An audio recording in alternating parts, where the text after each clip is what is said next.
¿Qué sucedería si pudieras bajar las estrellas, triturarlas una y otra vez hasta reducirlas a su más mínimo tamaño?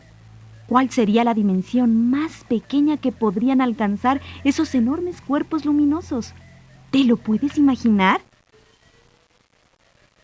Si esto fuera posible, tal vez llegaría el momento en que tus ojos ya no advertirían la presencia física de lo que antes habían sido cuerpos estelares, pues su tamaño sería incluso menor al del polvo.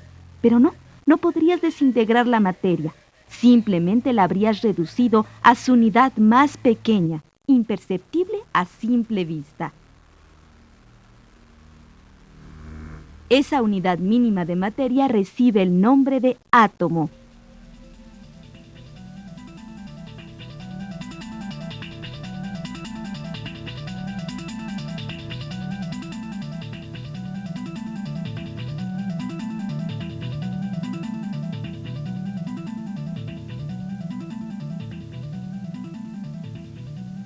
Desde la lejanía de las estrellas hasta un grano de sal, todo cuanto habita el universo está formado por materia.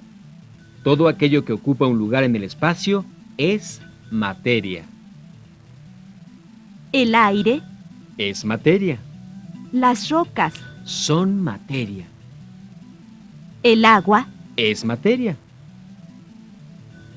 tú y cada uno de tus órganos, Son materia. y la materia a su vez está integrada por átomos. Átomos, átomos, átomos. Pero, ¿qué son los átomos? Los átomos, como ya hemos dicho, son la unidad más pequeña de la materia. De alguna manera, son el equivalente a la célula en los seres vivos. Un átomo está formado por un núcleo y varias partículas subatómicas a las cuales se conoce con los nombres de protones, neutrones y electrones. Los átomos conforman toda la materia. Están presentes en cada lugar del cosmos. A donde quiera que voltees, y aunque no los veas, los átomos están ahí. Átomos.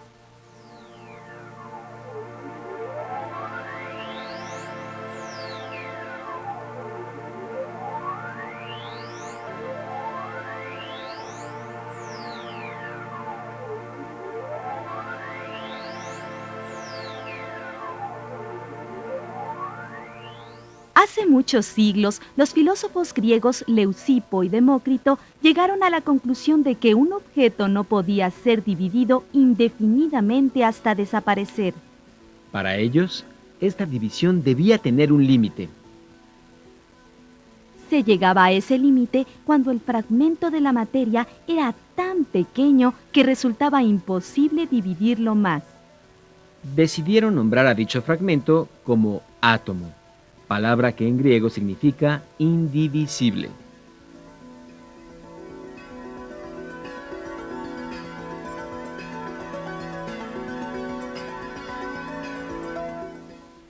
No fue sino hasta el siglo XIX cuando el químico inglés John Dalton profundizó en el estudio de la existencia de los átomos.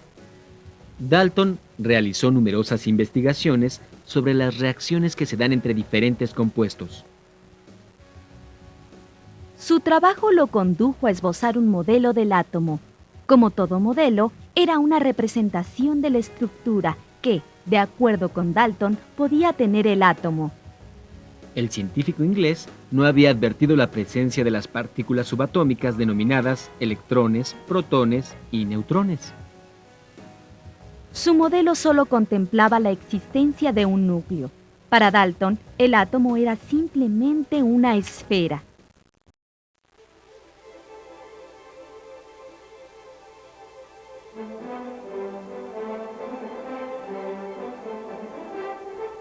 Con el paso del tiempo, otros hombres de ciencia propusieron diferentes modelos. Uno de los modelos que siguieron al de Dalton consideraba ya la existencia de las partículas subatómicas.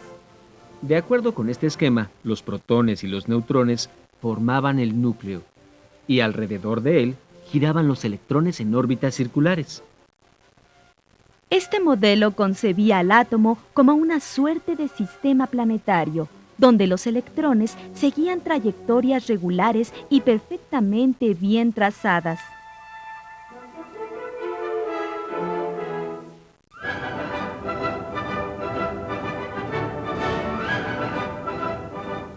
El tercer y último modelo consideró también que el núcleo del átomo estaba integrado por protones y neutrones.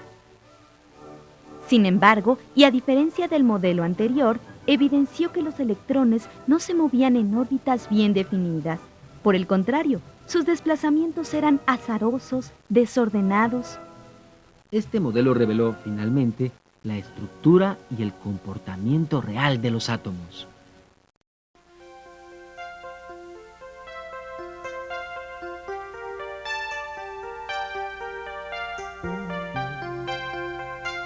Dos partes componen a los átomos, un núcleo central y una o más capas de electrones. Dentro del núcleo y de las capas de electrones residen partículas subatómicas. El núcleo se halla conformado por los protones y los neutrones. Ambas son partículas pesadas. Los protones tienen una carga positiva. Los neutrones no tienen carga alguna. Las capas externas contienen a los electrones, que son partículas ligeras, pero cuya carga es negativa. Por tener carga positiva, a los protones se les ha asignado el mismo signo que empleamos para sumar números. A los electrones, por tener una carga negativa, se les ha asignado el signo contrario, es decir, el que empleamos para restar. En un átomo siempre existe la misma cantidad de protones y electrones. Si hay 6 protones, También hay 6 electrones. como los protones tienen carga positiva y los electrones tienen carga negativa, se neutralizan. Por ello, Un átomo es eléctricamente neutro. Las capas de electrones y el núcleo se complementan en la estructura y función del átomo. el núcleo, ese lugar donde se encuentran los protones y los neutrones, proporciona estabilidad. Por otra parte, las capas de electrones permiten la existencia de interacciones con otros átomos. Que el núcleo tenga estabilidad es sumamente importante, pues ello le permite evitar las alteraciones que pudieran ocasionar fuerzas externas. De esta manera, ni la energía proveniente del calor, la electricidad o la luz pueden afectar al núcleo. Gracias a la estabilidad del núcleo, un átomo de carbono sigue siendo carbono, sin importar que forme parte de un diamante o del azúcar. A la condición del núcleo se contrapone el movimiento sumamente dinámico de las capas de electrones. Es a través de este movimiento que un átomo interactúa con otros y realiza operaciones en las cuales puede ganar, perder o compartir electrones.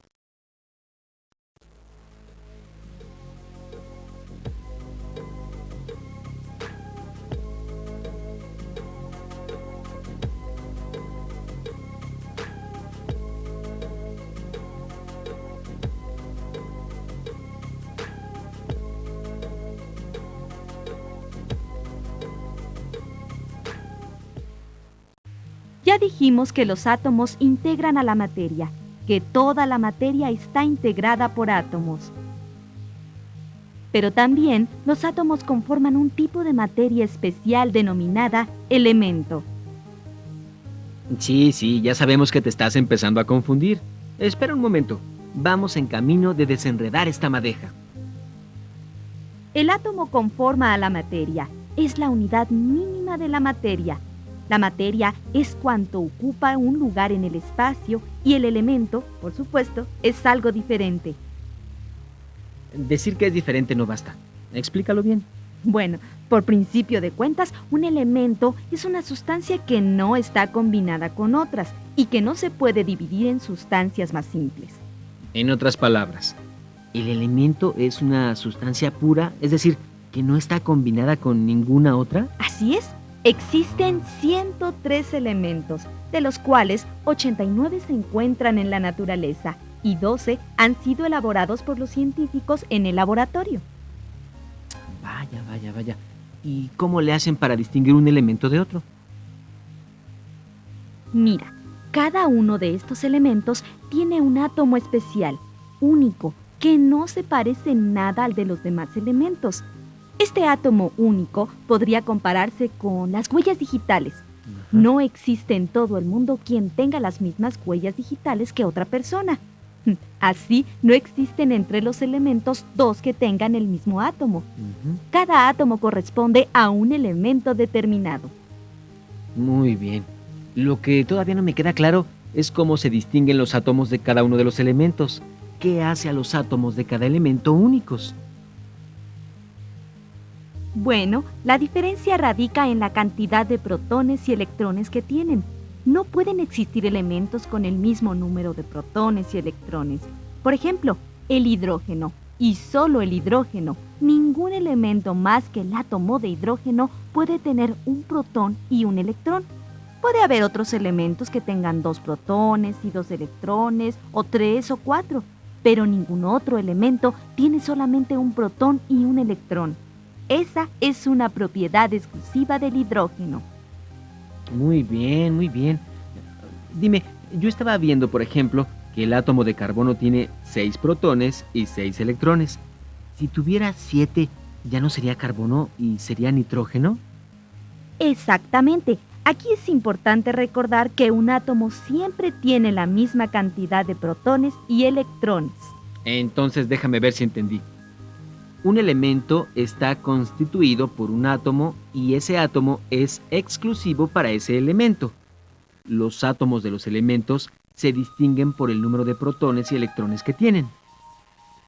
Por lo visto te ha quedado bastante claro. Sí. Espero que no se te olvide.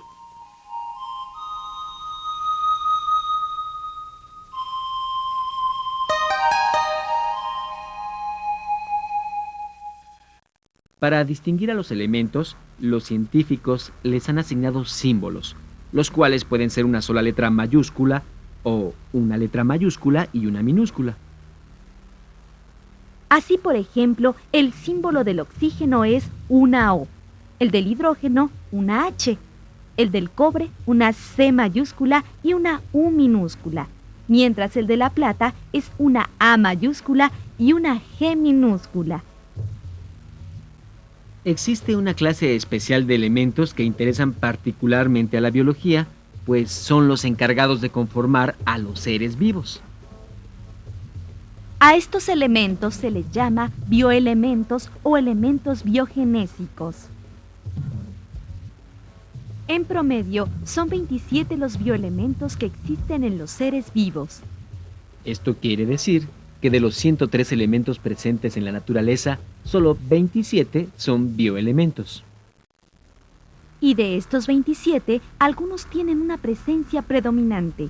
El carbono, el hidrógeno, el oxígeno, el nitrógeno, el azufre y el fósforo son los bioelementos que se encuentran con mayor frecuencia en los seres vivos. En un 95% de los organismos existen estos elementos. El carbono está considerado como el elemento más importante para la existencia de la vida. Ello se debe a que sus átomos tienen gran facilidad para combinarse entre sí y con otros elementos como el hidrógeno, el nitrógeno, el azufre, el fósforo y muchos más. Esto permite la formación de miles de compuestos distintos cuya base común es el carbono.